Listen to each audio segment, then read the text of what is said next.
Bonjour à tous, aujourd'hui je viens répondre à une question qui m'a été posée. Comment parler ma langue maternelle à mon enfant de 2 ans et demi qui ne s'exprime pas? Comment transmettre ma langue à mon enfant qui a plus de 2 ans et qui ne parle pas? Avant de répondre à cette question, j'aimerais juste me présenter. Je suis Gaëlle Ngahan, entrepreneur e-commerce basé sur le métissage culturel. Je voudrais juste ici préciser que mes réponses sont basées sur expériences personnelles, sur faits personnels qui ont marché pour moi et autour de moi. Alors, je reviens à la question, comment transmettre ma langue à mon enfant de 2 ans et demi qui ne parle pas. Ici, j'aimerais diviser la réponse en 2 catégories. La première catégorie est celle où effectivement l'enfant de 2 ans et demi ne parle aucune langue et le parent a des difficultés ou bien le parent s'interroge. J'aimerais commencer ici en donnant un exemple personnel.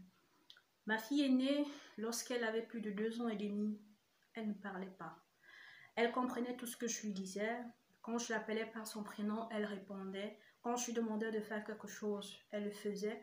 Mais cela ne m'empêchait pas, puisque moi j'ai eu l'habitude, ou bien j'ai l'habitude de parler ma langue maternelle dès la naissance à mes enfants. Du coup, à un moment, lorsqu'elle a commencé à parler, à s'exprimer, elle mélangeait les 3 langues. Par exemple, pour dire que je veux boire de l'eau, elle disait je veux haben. Je veux en français am Jumba et hab en allemand.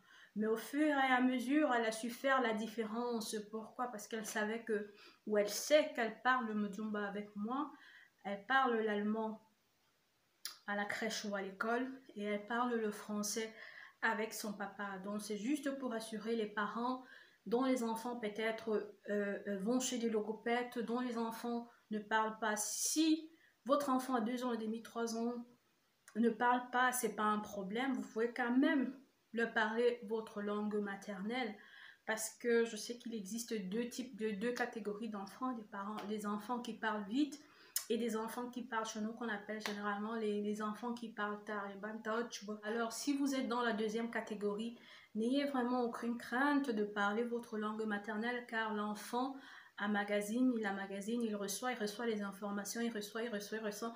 À un moment donné, sans que vous ne vous y attendiez, il se met à parler et ça se fait tout naturellement. Le deuxième élément de réponse ici concerne les parents qui ne veulent pas parler leur langue maternelle à leurs enfants parce qu'ils ont peur que les enfants seront moins brillants à l'école, que les enfants ne comprendront pas la langue du pays d'accueil, du coup ils ne pourront pas s'en sortir à l'école.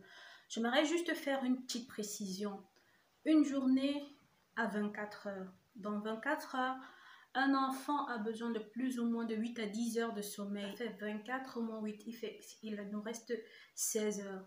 Il passe plus ou moins 8 heures de temps à l'école. Ça veut dire que si vous êtes en Allemagne, l'enfant passera 8 heures de temps à apprendre ou à parler allemand. Si vous êtes en Espagne, l'enfant apprendra l'espagnol, peu importe. Dans votre pays d'accueil, l'enfant passera 8 heures de temps à parler ou à apprendre la langue du pays d'accueil.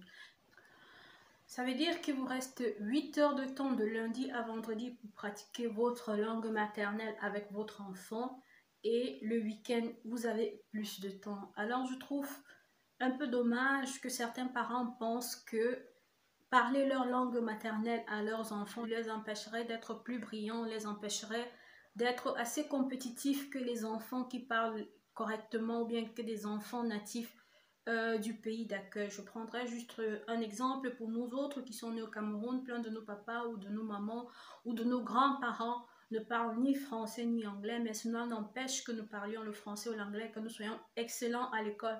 Pourquoi n'en est-il pas de même pour nous autres ou bien pour nos enfants qui sont dans ces différents pays d'accueil qui, même si le parent ne parle pas ou bien que le parent s'exprime, mais qu'il préfère parler sa langue maternelle à son enfant, soit aussi brillant, soit aussi excellent à l'école dans ces différentes langues-là. Et puis, je trouve aussi que nos enfants savent faire la différence. Je prendrai encore un exemple personnel.